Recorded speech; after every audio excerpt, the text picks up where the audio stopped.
Bonjour à tous et bienvenue sur Dragon Seed Photographie. Je suis David Vercruis, photographe de paysages, nature et voyage. Et aujourd'hui nous allons voir 2 ou 3 actions du panneau Ticket 7 Combo de Tony Kuiper.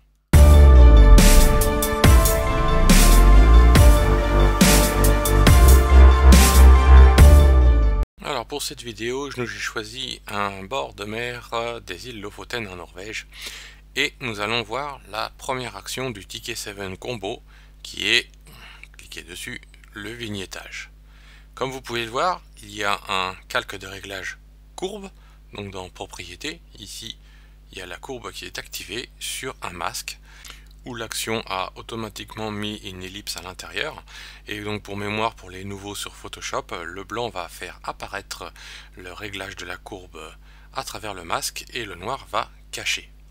Ici donc la courbe en mode produit de fusion va créer un assombrissement, donc un vignettage des bordures de l'image, et le filtre flou qui est appliqué sur le masque déjà sélectionné qui s'ouvre automatiquement avec l'action de vignettage.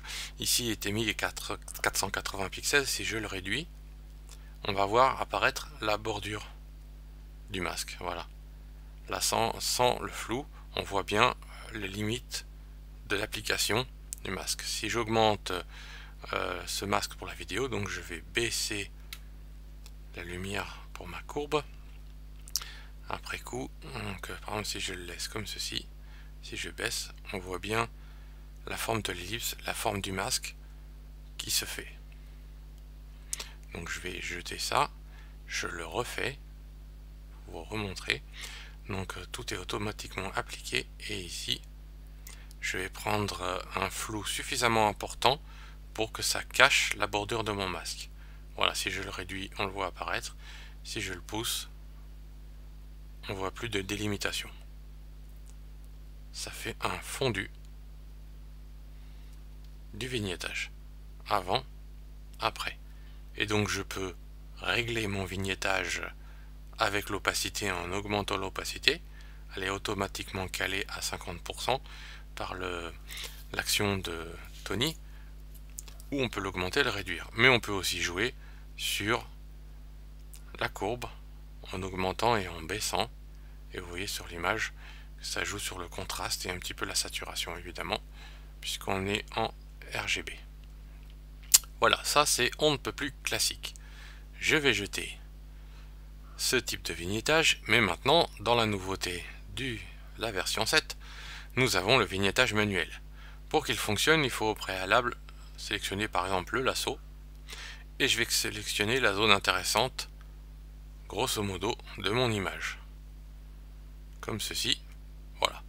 Ma zone est sélectionnée, je vais dans les actions et cliquer sur vignettage manuel.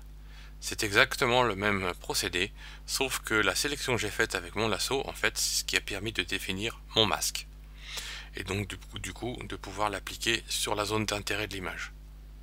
Et donc si je enlève le perçu, vous pouvez voir qu'ici ma sélection qui est beaucoup plus claire, et donc le tour du masque qui assombrit, donc dans la zone blanche, le tour du masque, l'assombrissement se fait tout autour. Voilà, donc je réactive mon flou comme ceci. Et donc là c'est plus une ellipse mais c'est plutôt un carré dessiné à la main. Dans le même ordre d'idées, toujours avec mon lasso, si je définis par exemple cette petite cabane rouge là-bas au bord comme le centre d'intérêt de mon image, je vais pouvoir appliquer une nouvelle action encore qui est projecteur. Et en cliquant dessus, cette fois-ci, je vais avoir un masque inversé, toujours avec courbe, en mode superposition pour créer un éclaircissement, donc une lumière augmentée, un peu comme une lumière artificielle. Et mon masque ici correspond à ma sélection, mais cette fois c'est l'intérieur de ma sélection qui est blanc, donc pour éclaircir, et tout le reste qui va être noir, donc pour cacher l'impact de mon calque de réglage. Et toujours mon flou gaussien pour flouter le calque et ne pas avoir de délimitation. Si je réduis mon flou, on va voir tout doucement ici l'éclaircissement. Voilà, on voit tout doucement ici ce que j'ai sélectionné. Je vais essayer de zoomer pour la vidéo. Voilà, on voit les bordures. Maintenant, si je réactive mon flou, on le voit de moins en moins. Et si j'augmente le rayon des pixels, on le voit plus du tout. Voilà. Et donc maintenant, on va visualiser l'image. Hop. Voilà. Avant, après. Donc j'ai attiré l'œil sur le centre d'intérêt de l'image en créant un vignettage. Voilà pour les 3 premières actions du Ticket 7 combo. Et je vous propose d'en faire éventuellement une 4e et de voir la correction du voile. Voyons maintenant donc la correction du voile. Pour ce faire, on va lancer l'action.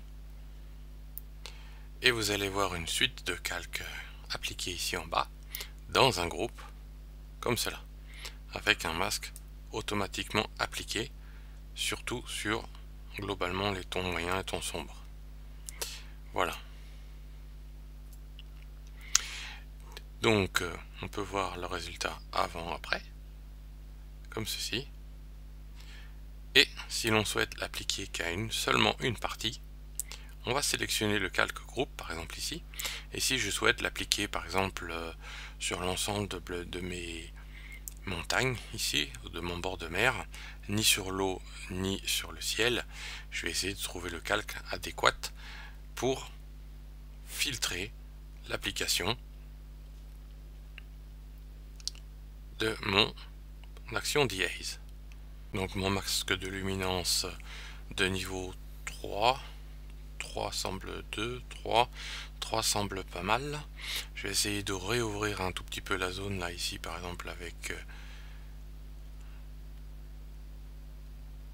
la modification du masque, voilà comme ceci. Et si je souhaite appliquer mon masque ici en haut sur le groupe de calque de réglage pour que ça filtre donc mon action de-haze, je vais cliquer sur le bouton ici appliquer.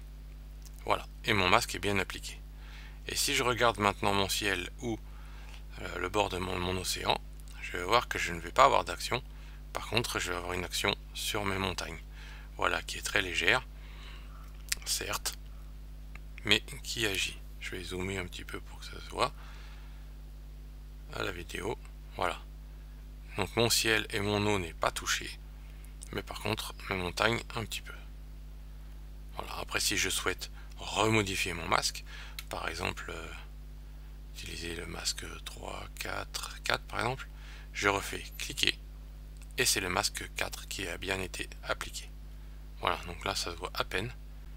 Maintenant, si je prends plutôt un masque de niveau 1 et que je l'applique, je vais beaucoup plus ouvrir et ça va être bien plus visible. Voilà, et là on commence à attaquer mon ciel. Donc là l'effet de l'action est beaucoup plus étendu puisque mon masque de luminance s'applique sur un spectre luminance de l'image beaucoup plus large. Voilà donc pour les 4 premières actions du Ticket 7 combo. Je vous donne rendez-vous très bientôt pour la suite des autres actions et en savoir un petit peu plus sur les panneaux de Tony Kuiper, les panneaux Photoshop de Tony Kuiper. Merci de liker ou d'apprécier ou de vous abonner sur ma chaîne YouTube et je vous dis à très bientôt pour de nouvelles aventures sur Dragon Street Photography.